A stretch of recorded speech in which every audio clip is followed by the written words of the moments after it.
Pues muchísimas gracias, María Emilia. Me estoy todavía recuperando de la impresión que me has causado. Es que comprendéis por qué es la segunda vez que la traemos, ¿no? Es que es soberbia. En forma, en fondo, un recital. Vamos, no podíamos comenzar mejor el Congreso. Te queremos agradecer muchísimo tu presencia. Un lujo. Si os parece, vamos a pasar a al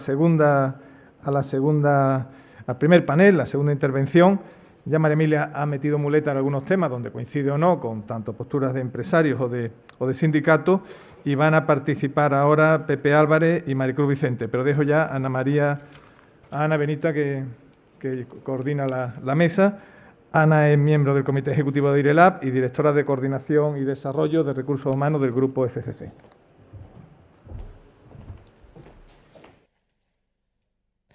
Bueno, buenos días a todos. Muchas gracias un año más a IRELAB por reunirnos y tener este espacio de reflexión interesantísimo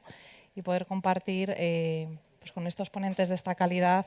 cómo va a ser nuestro nuevo estatuto, si es que lo tenemos alguna vez. En esta ocasión pues vamos a tener con nosotros a los sindicatos, que son interlocutores básicos en todo nuestro modelo de relaciones laborales. Y acogiendo a la reflexión que ha hecho María Emilia, pues voy a enganchar en una serie de preguntas que nos gustaría a todos trasladar a los sindicatos y que son de rabiosa actualidad. La primera, nos decía María Emilia, pues que hay que reflexionar sobre el concepto de trabajador y reflexionar sobre el concepto de empresa. Y yo creo que unido a esto hay una reflexión igual de importante y crucial para todos nosotros que nos dedicamos a las relaciones laborales, que es cuál va a ser nuestro modelo de relaciones laborales. Hemos observado últimamente un acuerdo, del que luego se hablará posteriormente, entre el Gobierno y Podemos, que no sé si nos da a entender o no que se ha roto el equilibrio que hasta ahora veníamos teniendo entre empresa y sindicatos. Y es la primera pregunta que me permito trasladar a nuestros ponentes: ¿cuál es el modelo de relaciones laborales que nos debe acompañar en este momento en el que empezamos? La segunda cuestión que me gustaría que nos pudieran responder nuestros ponentes sería acerca de la modernización de la negociación colectiva. En todas nuestras empresas, o al menos en muchas de ellas, convivimos actualmente con unos convenios colectivos que en muchos casos están obsoletos, que tienen una literatura difícil de comprender y cuando no lo entendemos acudimos al espíritu, ¿no? Lo que nos permite el Código Civil, al espíritu de interpretación de los contratos entre las partes, pero los propios que los firmaron tampoco están en las compañías, con lo cual ni lo que dice ni el espíritu de interpretación es fácil de comprender, y quizá llega el momento de dejar a un lado esos convenios colectivos anquilosados y entrar en una nueva estructura de negociación colectiva. Dentro de las mesas de negociación, y ellos lo conocen ya porque es un tema del que venimos hablando desde hace tiempo, nos empezamos a encontrar con una falta de afiliación de los jóvenes dentro de las estructuras sindicales de la compañía, hasta el punto que en algunas mesas de negociación, en lugar de tener a nuestros interlocutores habituales, nos encontramos con despachos de abogados, con lo cual es un tema que tenemos que reflexionar de cara a la modernización de la negociación colectiva. Por supuesto, es unido a la propia formación necesaria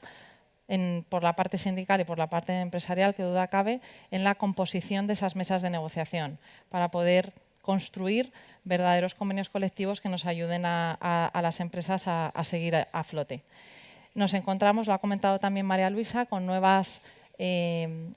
organizaciones, no al margen de la ley, pero sí al margen de la negociación colectiva y de los propios sindicatos, y eso dentro de todas las compañías, dentro de FCC también. Y sería un tema que me gustaría que abordaran nuestros ponentes. Y, cómo no, sí se está pensando en algún momento en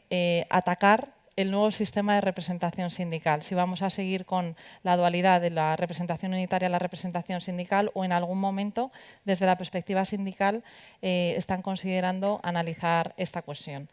Y luego, por último, ya dejo paso a nuestros ponentes, creo que sería interesante también reflexionar sobre el sindicalismo en la era digital. En FCC, donde el 70% de la actividad la tenemos fuera de España,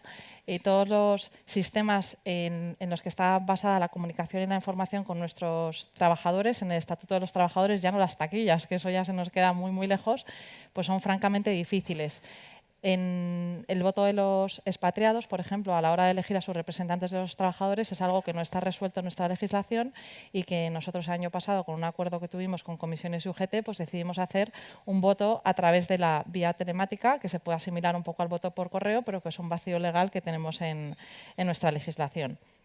¿Qué pasa con la nueva cultura de la comunicación? ¿Cómo se comunican los sindicatos cuando tenemos a las plantillas alrededor del mundo? ¿Qué pasa, por ejemplo, con la huelga tecnológica y la huelga virtual? Yo recuerdo, y aquí hay varios compañeros de Iberia, que las huelgas que vivíamos en Iberia eran francamente a través de YouTube, a través de memes, incluso a través de canciones que se transmitían por WhatsApp. No es la huelga al uso que hemos conocido en otros tiempos. Y, pues bueno, dejando estas reflexiones encima de la mesa, presento en primer lugar a Pepe Álvarez, que no necesita presentación, pero bueno, por dar algún dato de su maravilloso currículum. Nació en Belmonte, en Asturias, que es donde cursó estudios, y es en 1975 cuando se traslada a Barcelona. En ese mismo año ya se afilia a la Unión General de Trabajadores. Me ha gustado saber, Pepe, que no lo conocía, que eres el primer dirigente sindical que creó su propio blog, y que desde tu institución siempre has impulsado la presencia del sindicato en Internet, en las redes sociales, la incorporación de herramientas audiovisuales a la comunicación sindical, incluso la creación del canal UGT, que es una gran novedad y que se creó en UGT Cataluña. Como sabéis, en el 42 Congreso Confederal, Pepe fue elegido secretario general y además es miembro titular del Comité Ejecutivo del CES y del Consejo General de la CSI. Pues, adelante, Pepe. Bueno, pues buenos días a todas y a todos. Gracias por invitarnos. La verdad es que si nos hubierais dicho que nos ibais a hacer preguntas, nos hubiéramos ahorrado prepararnos el tema de el futuro estatuto de los trabajadores. Yo te agradezco que hayas hecho preguntas porque así iremos directamente a los temas que más os interesan y podremos divagar menos, ¿no? Solo un apunte en relación con el tema del currículum. Yo creo que todo el tema de las nuevas tecnologías, del blog, tiene más que ver con el equipo que me acompaña que conmigo personalmente. No sería justo pensar que he sido yo. Me costó bastante pensar que era un canal de comunicación, pero en muy poco tiempo hemos visto que efectivamente las nuevas tecnologías, la nueva comunicación forma parte de una de las cuestiones absolutamente imprescindibles, desde luego, para poder desarrollar el sindicalismo. Nos hacías una pregunta muy directa, ¿no? ¿Cómo hemos vivido el acuerdo Gobierno-Podemos en relación con los temas de relaciones laborales? Supongo que también en relación con el aumento del salario mínimo interprofesional. Ha habido quien ha pensado que es una desautorización en toda regla a las organizaciones sindicales, puesto que teníamos firmado un acuerdo con el Gobierno del Partido Popular por 3 años. En el 2020 con un aumento de salario de los 850 euros y se adelanta al 19 con un aumento de 900 euros. Nosotros lo hemos vivido, la verdad es que con mucha satisfacción, porque el acuerdo que llegamos con el Partido Popular fue un acuerdo dentro de un contexto muy determinado, con una mayoría en el Parlamento conservadora. No se vislumbraba otra posibilidad de acuerdo. Sin embargo, este acuerdo nos sitúa a las organizaciones sindicales previo a las elecciones generales, donde presentamos a los partidos políticos que concurrían 20 propuestas. Una de ellas era la del salario mínimo interprofesional, no en los 900 euros, sino acabar la legislatura con el 60% del salario medio de nuestro país, que es lo que plantea la Carta Social Europea. que será un poco más de 1.000 euros en el año 2020, y por tanto nos parece que se haya recuperado esa mayoría es positivo para poner en marcha una cuestión que nos parece que es fundamental, que es que el salario mínimo en nuestro país cumpla con las directivas de la Unión Europea, en este caso con ese 60% del salario medio. Y el resto de cuestiones que aparecen en el acuerdo, yo creo que lo que sitúan es presión en la mesa, en las mesas de diálogo social que hay abiertas. Y que a mí me parece que además esa presión es muy conveniente y necesaria, porque si no vamos a eternizar las mesas sin que de ellas salga ningún acuerdo que rompa el actual status quo en relación con la situación de las relaciones laborales en nuestro país. Yo soy un sindicalista desde el punto de vista de las relaciones laborales y del funcionamiento de las relaciones laborales, si me permiten, de la vieja escuela. A mí me gusta que las relaciones laborales estén presididas por el acuerdo entre empresarios y sindicatos. Por tanto, me parece que lo que sería necesario es que todos fuéramos conscientes de que la reforma laboral del último gobierno de José Luis Rodríguez Zapatero y las que hizo el gobierno de Mariano Rajoy se hicieron en un contexto determinado, y que ese contexto ha cambiado, y en función de esa nueva realidad que tenemos hoy, económica, política y social, hay que actualizar y situar un nuevo marco de relaciones laborales. En ese sentido, creo que sería bueno que la patronal entrara en un proceso de diálogo y negociación, como ocurrió en otros momentos de la historia de nuestro país, y que fuéramos capaces de llegar a un amplio acuerdo. En ese sentido, la elaboración de un nuevo Estatuto de los Trabajadores creo que podría ser el punto de partida que nos ayudara a llegar. Ustedes saben que nosotros somos partidarios de la derogación y no vamos a renunciar. Y no es una cuestión solo semántica, es una cuestión de fondo. Si nosotros partimos de las reformas laborales que se efectuaron durante la crisis, el punto de llegada va a ser un punto que va a estar muy lejos de lo que nosotros creemos que sería una situación de relaciones laborales de acuerdo con las necesidades del mercado de trabajo de nuestro país y con el modelo productivo que queremos poner en nuestro país. Formación para la negociación colectiva. Teníamos toda una serie de elementos casi acordados con el último gobierno del PP, con Fátima Báñez de ministra, de cambios por lo que hace referencia a la negociación colectiva, sobre los que yo creo que tendríamos que volver. No estoy diciendo que este gobierno no quiera, sencillamente entra un nuevo gobierno, hay una nueva situación, pero sindicatos y patronal habíamos hablado mucho sobre negociación colectiva, incluso teníamos la idea de crear un instrumento que le llamamos el Consejo de la Negociación Colectiva, que pudiera ser el órgano que sentara las bases de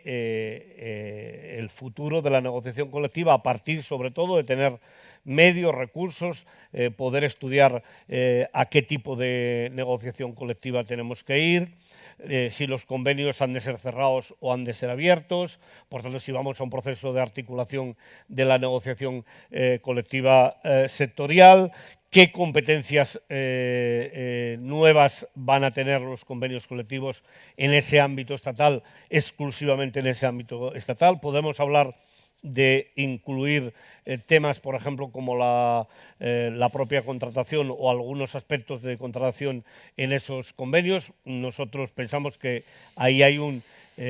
todo un elemento, hay toda una serie de elementos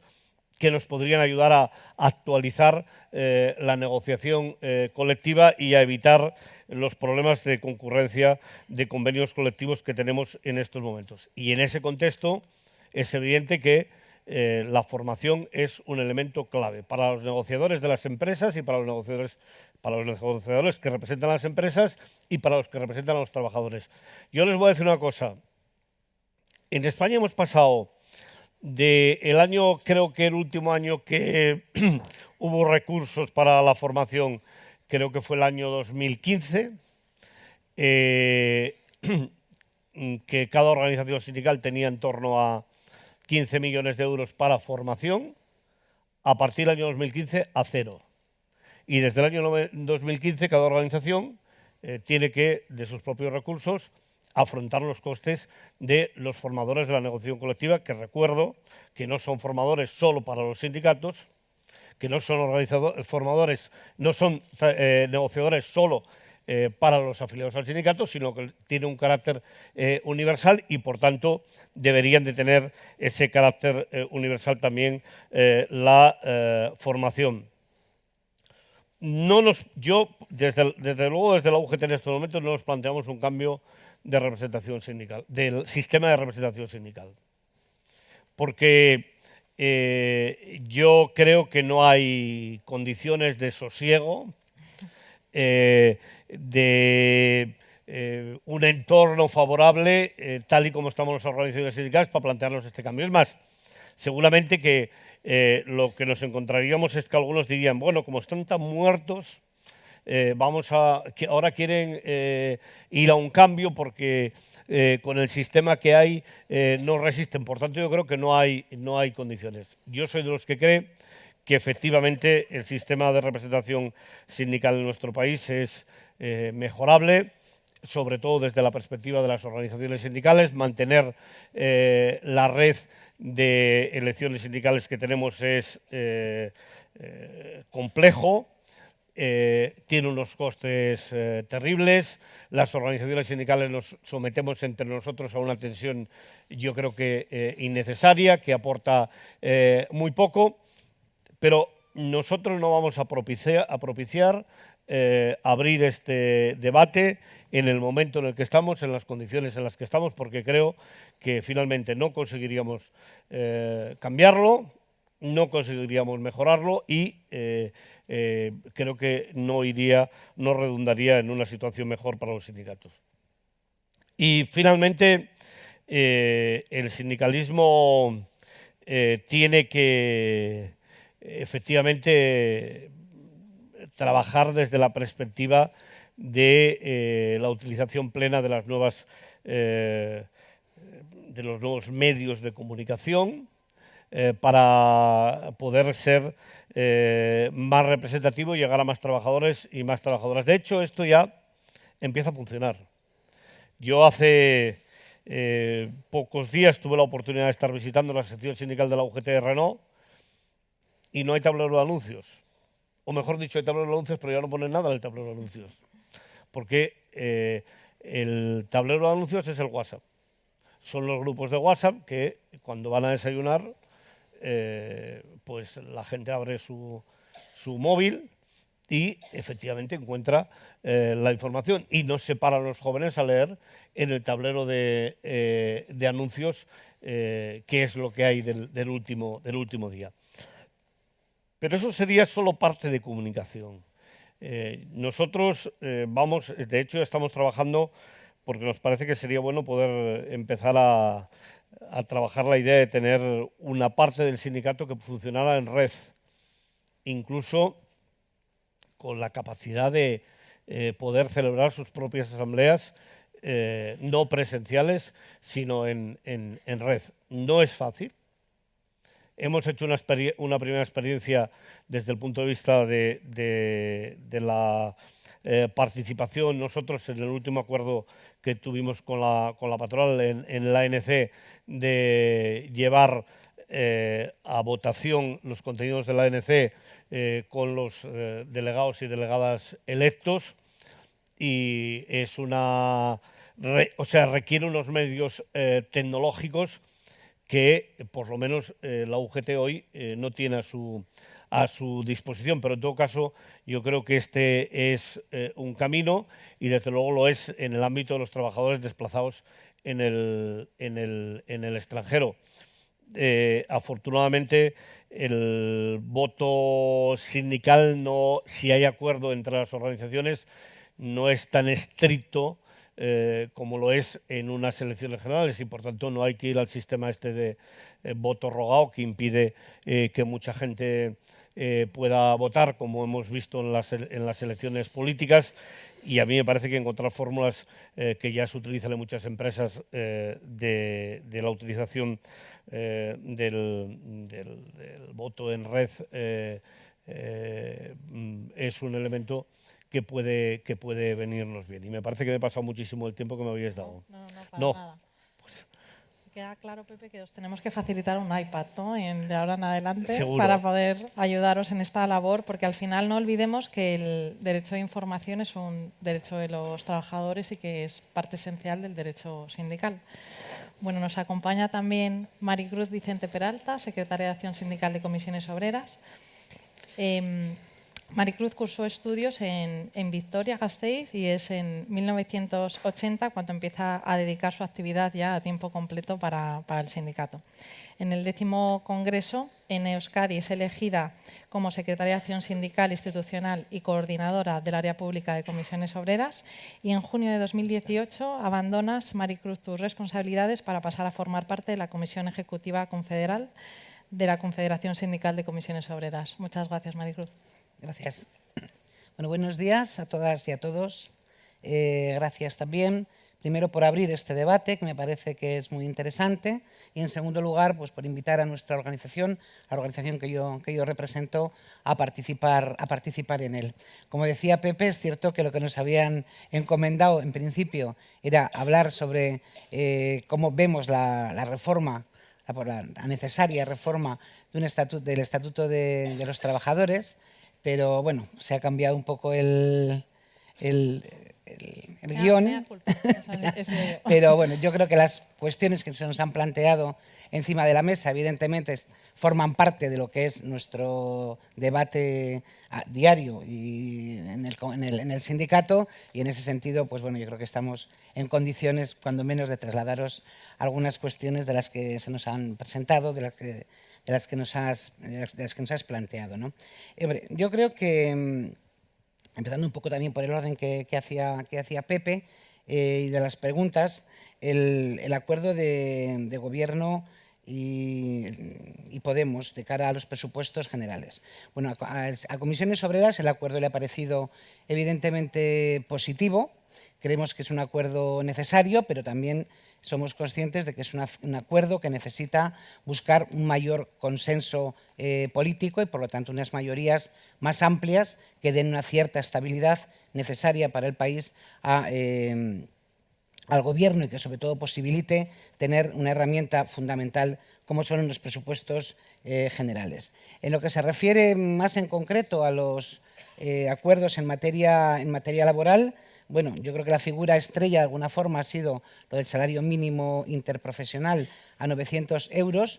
más que por la propia figura, yo creo que por el revuelo mediático y de algunas partes que se ha montado en torno a los 900 euros. Y bueno, yo creo que las especulaciones que se están haciendo sobre la repercusión que esto puede tener en el empleo, etcétera, ¿no? Bueno, yo creo que para Comisiones Obreras, en principio, el salario mínimo interprofesional de 900 euros consideramos que no va a tener ninguna repercusión en el empleo. En segundo lugar, porque, como decía Pepe, nosotros habíamos llegado, junto con el Gobierno anterior, a un acuerdo que suponía 850 euros de salario mínimo interprofesional en el 2020, con lo cual tampoco parece que sea una cosa como muy catastrófica que 50 euros mes y un año de antelación vaya a suponer aquí la hecatombe, pero sobre todo porque nosotros hemos firmado un acuerdo, el acuerdo por el empleo y la negociación colectiva recientemente con los empresarios, con la COE y con la CEPIME, en la que hemos acordado negociar un salario mínimo de convenio de 14.000 euros, o sea que supone 1.000 euros al mes, más las 2 pagas extras, 14.000 euros al año, a un acuerdo en el que se han comprometido las organizaciones empresariales representativas de este país y que, por lo tanto, me supongo que si 1.000 euros al mes, salario mínimo convenio, es algo que se puede aceptar, que se puede, yo creo más que se puede, se necesita en los convenios colectivos y que va a tener una repercusión muy importante si al final del 2020 los cálculos que tenemos, no solo los macro, sino también los micro que hemos analizado convenio a convenio, puede afectar a más de 2.226.000 personas trabajadoras. Consideramos que efectivamente el establecer un salario mínimo de convenio va a tener una repercusión positiva, sobre todo en aquellas personas que han sufrido con mayor virulencia la crisis económica y que tienen unas condiciones económicas en estos momentos de situación de pobreza, ya de pobreza laboral, y que no les permite efectivamente tener una vida digna. Por lo tanto, nos parece que es un elemento,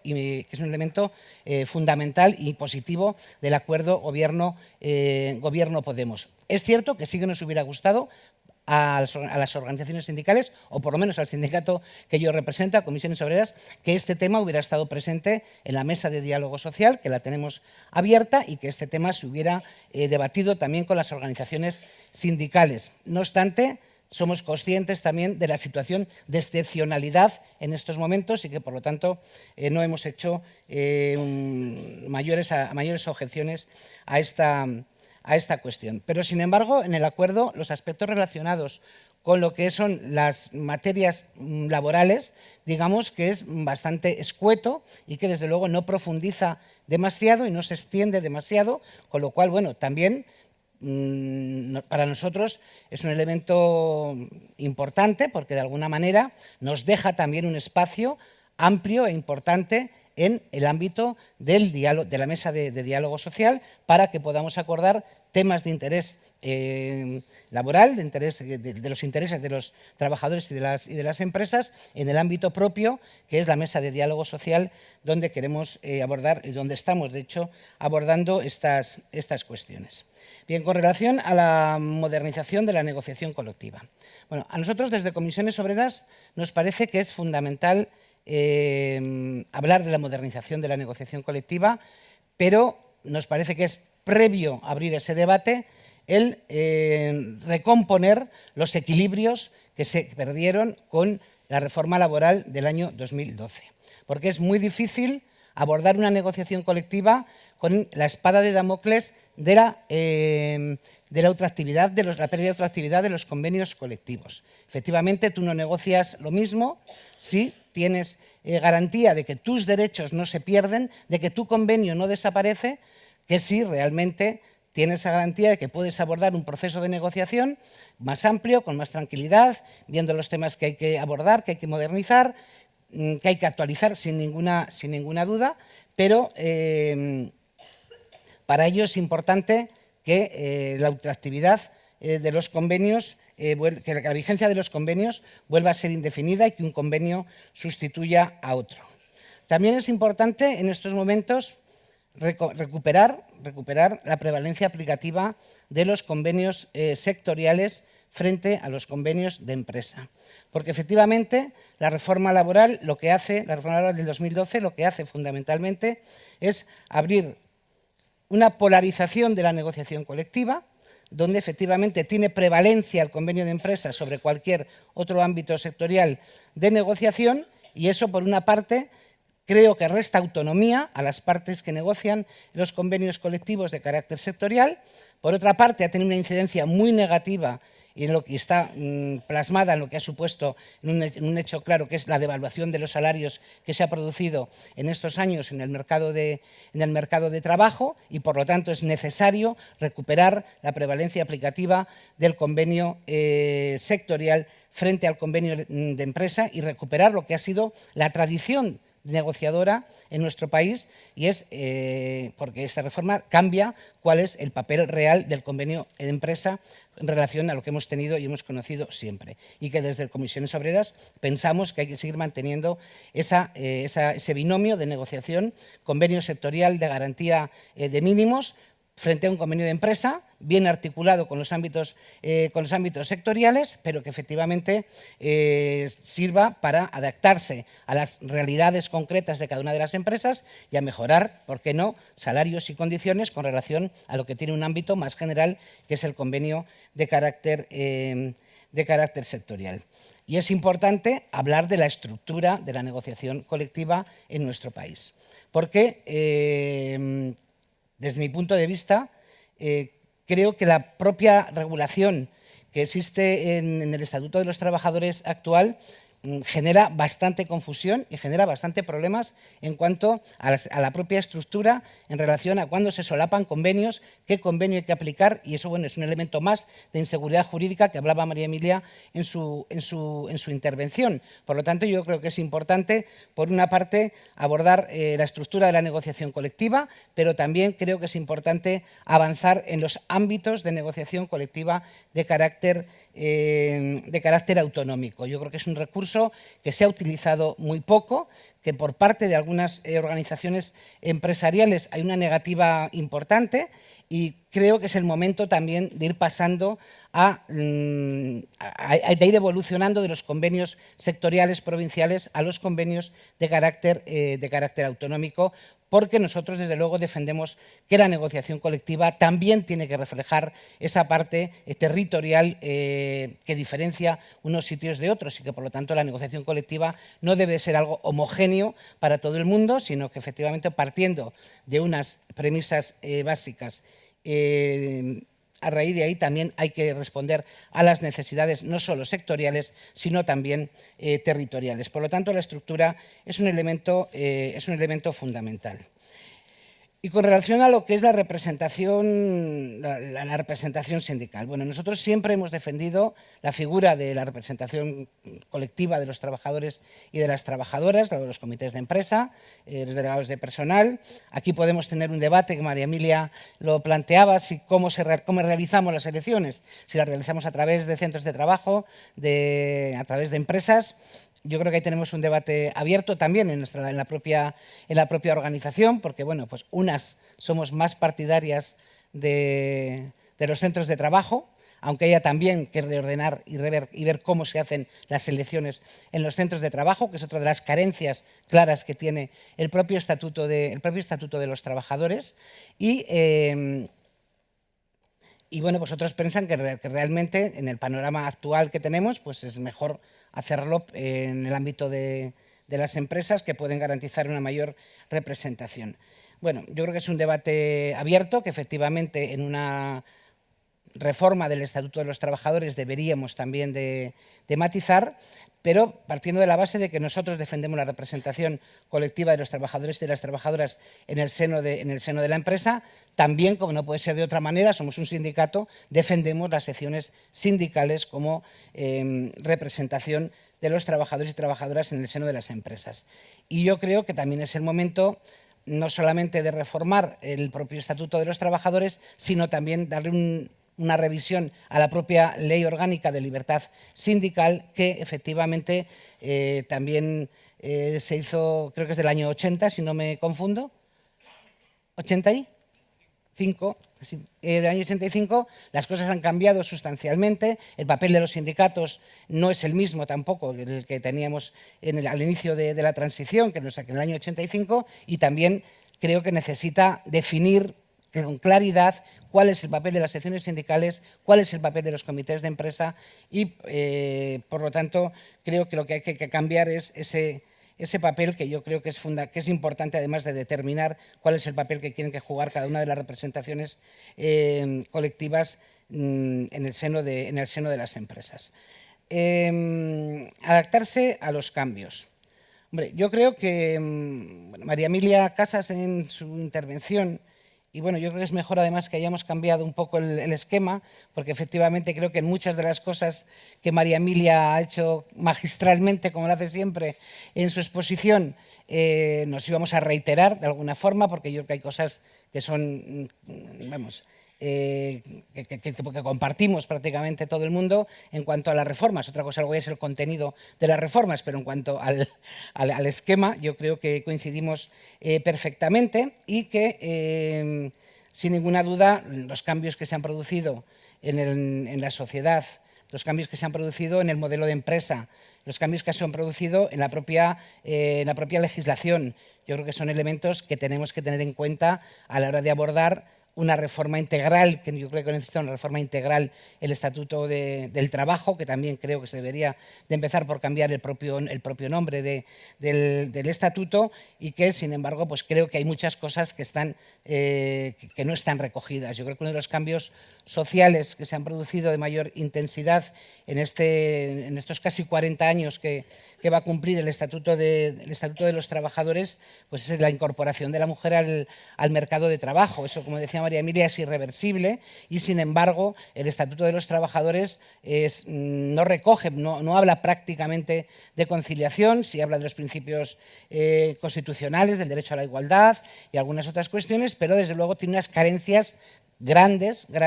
con relación a lo que puede suponer la conciliación, la corresponsabilidad, y yo creo que además debemos de empezar a hablar de que, debido también a estos cambios tecnológicos que se han producido, la industria 4.0, si no cambiamos cosas de fondo en relación a la participación de las mujeres en el mercado de trabajo, vamos a sufrir una brecha más que puede ser la brecha digital. Y yo creo que estamos en condiciones de poder abordar esas cuestiones. Y tenemos que darle la vuelta un poco a las políticas de conciliación, y tenemos también que abordar el tema de la jornada laboral, porque yo creo que la flexibilidad de la jornada tiene que ser un hecho no solamente en beneficio de las empresas, que yo creo que ya existe una importante flexibilidad laboral, sin embargo, a la inversa, en aquellos aspectos que pueden revertir en las personas trabajadoras, la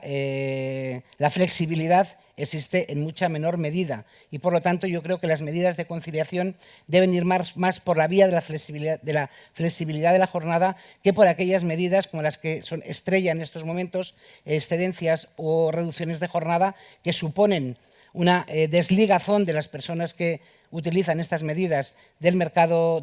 laboral, y eso en estos momentos yo creo que ya es peligroso, porque genera lo que decía antes, o puede generar lo que podemos llamar también la brecha digital, además de ahondar en la brecha de género y todas estas cuestiones. Por lo tanto, yo creo que hay elementos claves e importantes. Evidentemente, la robotización y la digitalización, que yo creo que ya no es algo que va a venir, es algo que está aquí, es algo con lo que convivimos todos los días, pero que sabemos que esto también es irreversible, que esto va a más y que nos ha generado, pues evidentemente, nuevas formas de empleo, nuevas formas de trabajo, y que esto tenemos también que contemplarlo, y que un estatuto debería también de hablar de debería de incorporar estas cuestiones nuevas que se han producido. Y con relación, bueno, pues a todo lo que es los cambios que se han producido en el modelo de empresa, pues evidentemente hoy tenemos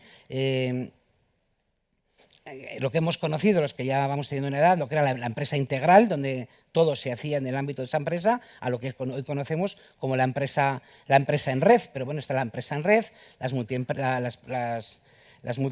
las empresas multiservicios, en fin, el panorama de las empresas hoy es totalmente cambiante, o ha cambiado, mejor dicho,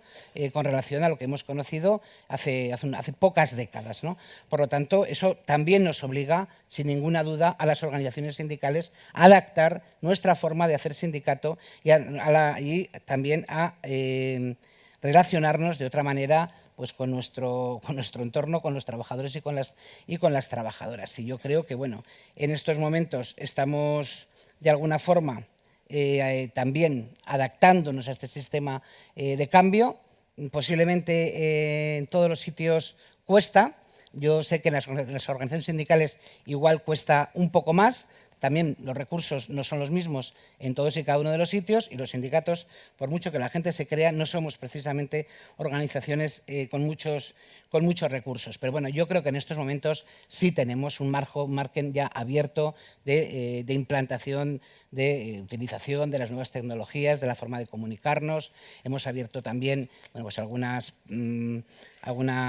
mecanismos digitales para, sobre todo, relacionarnos con aquellas personas que provienen de las plataformas digitales, donde es terriblemente difícil poder contactar con ellos porque son sistemas bastante opacos en el mundo de la transparencia. Pero bueno, yo creo que en realidad estamos también viendo que dónde están las nuevas formas y por lo tanto nos estamos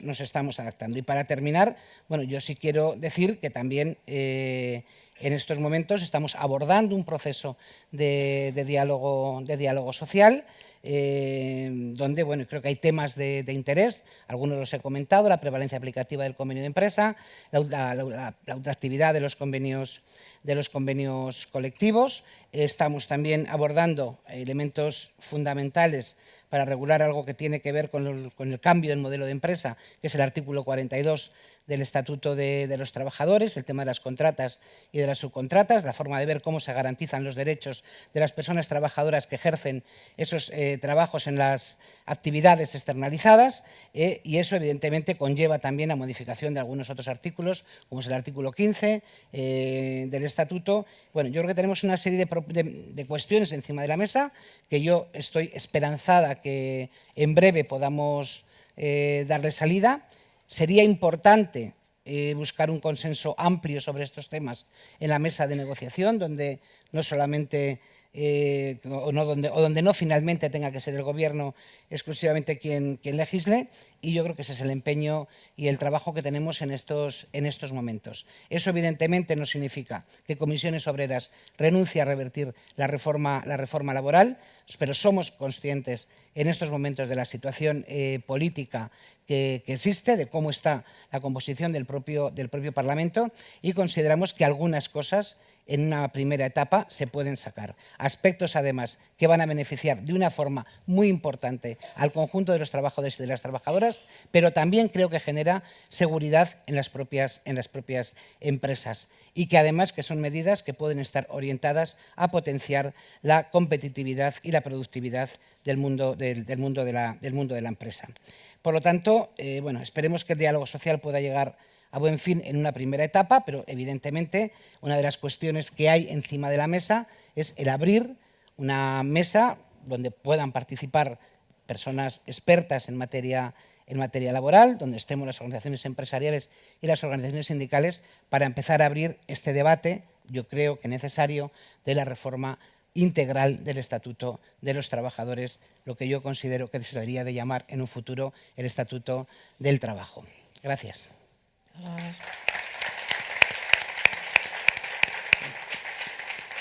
Pues muchas gracias, Maricruz, por tu brillante exposición. Ha introducido algunos elementos nuevos, Pepe. No sé si quieres, ya en espacio libre, sin preguntas, sin alterar el formato, si quieres añadir algo más. Bueno, yo creo que ha entrado más en algunos aspectos que más del día a día, que efectivamente están siendo objeto de negociación con el Gobierno. A ver, tenemos que partir de la base que nosotros, hasta el año 2009, ha habido un paquete importante de medidas de carácter legislativo, de carácter social, que se habían ido acordando con los diferentes gobiernos. A partir del año 2009, prácticamente el único acuerdo que llegamos es el de pensiones. Y todas las modificaciones que se han hecho a partir de ese momento se han hecho de manera unilateral por parte de los gobiernos. Unas pocas reformas con el gobierno de José Rodríguez Zapatero, algunas de ellas no menores, y después ya el grueso con el gobierno de Mariano Rajoy. Claro, para nosotros es muy conveniente restablecer el punto de partida, porque restableciendo el punto de partida, la negociación que podemos abrir con la patronal va a ser mucho más equilibrada y va a tener muchas más posibilidades de poder llegar a un acuerdo. En esa coyuntura aparece una moción de censura y un nuevo gobierno. Un nuevo gobierno con un compromiso más o menos claro con los grupos parlamentarios que le dieron soporte de hacer algunas reformas en relación con los temas laborales de una cierta profundidad. Ahí es donde nos encontramos. ¿Qué sería lo razonable? Pues que los sindicatos y la patronal no hubiéramos desaprovechado todo este tiempo que hemos desaprovechado, hubiéramos entrado a negociar y ahora tuviéramos un paquete de acuerdos para ofrecer al nuevo gobierno o al anterior, si lo hubiéramos llegado antes, a las Cortes Generales que de alguna manera volvieran a restablecer lo que yo creo que debe ser la norma en este país, que es que las relaciones laborales conviene que estén sobre la base del acuerdo de las partes. De cualquier manera, hay algunos temas que se han cambiado efectivamente, como muy bien decía Maricruz, en la reforma, que son algunos de los elementos que nos generan más problemas, sobre todo el tema de la prevalencia de convenios colectivos. Tenemos un tema que no hemos resuelto, que es el tema de la concurrencia de convenios, los propios convenios provinciales o de comunidad autónoma con los convenios de ámbito estatal, que eso no hemos sido capaces de resolverlo nunca y que yo creo que sería bueno poder disponer de información que nos ayude a ver cuál es el camino que deberíamos de pactar, porque esto debería ser fruto de un acuerdo entre organizaciones empresariales y sindicales de cara al futuro. Eso conjuntamente con otra cuestión que ha ido pasando, que vamos manteniendo convenios colectivos que prácticamente no tienen trabajadores ni trabajadoras, porque en su momento tuvieron importancia, pero que se solapan unos con otros. En algún momento, en una plaza, en un mercado, podía coincidir en un puesto hasta 3 convenios colectivos que regulaban a las trabajadoras o trabajadores, pero casi siempre mujeres, que estaban trabajando. Uno de verdura, otro de venta de verdura, otro de frutos secos. Es decir, entonces, ese paquete no lo hemos sido nunca capaces de poner íntegramente encima de la mesa. Y puestos a eso, a mí me parece que se nos abre una gran oportunidad para ver si somos capaces de encontrar elementos que nos eviten el conflicto en relación con la negociación colectiva. Por eso este Consejo debería ser un instrumento que nos pudiera permitir, pues,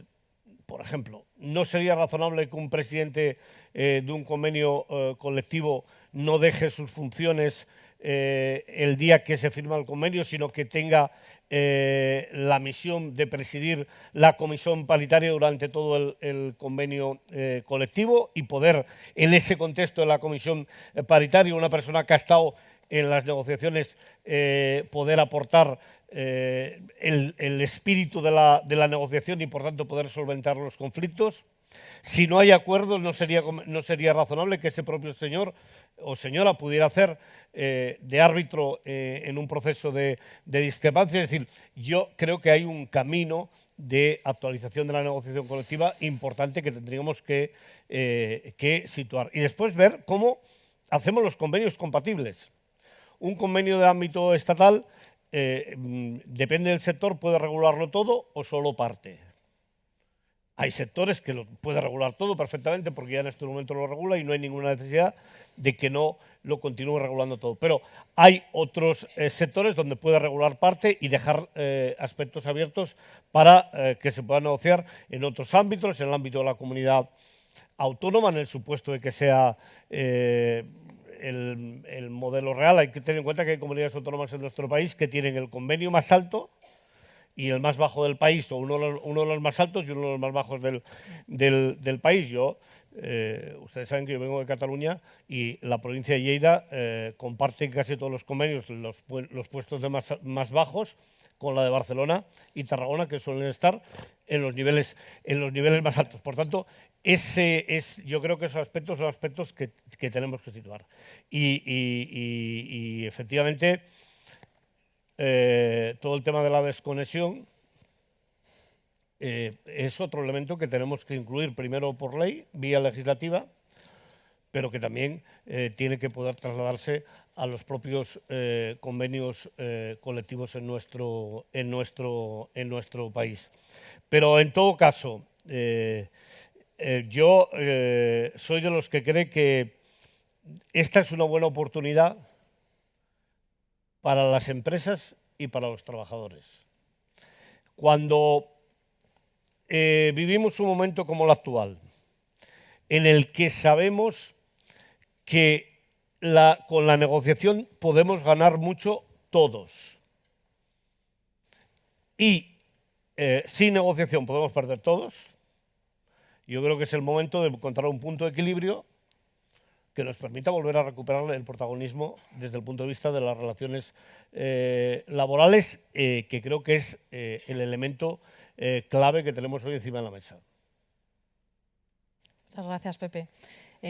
Completamente de acuerdo. Hay que volver a posicionar y a volver a recuperar nuestro modelo de relaciones laborales para poder construir el futuro. Yo creo que antes del café nos da tiempo, si alguien quiere hacer alguna pregunta a Pepe o a Maricruz. ¿Quieren café? ¿Quieren café? Pues nada, gracias y nos vamos a tomar el café.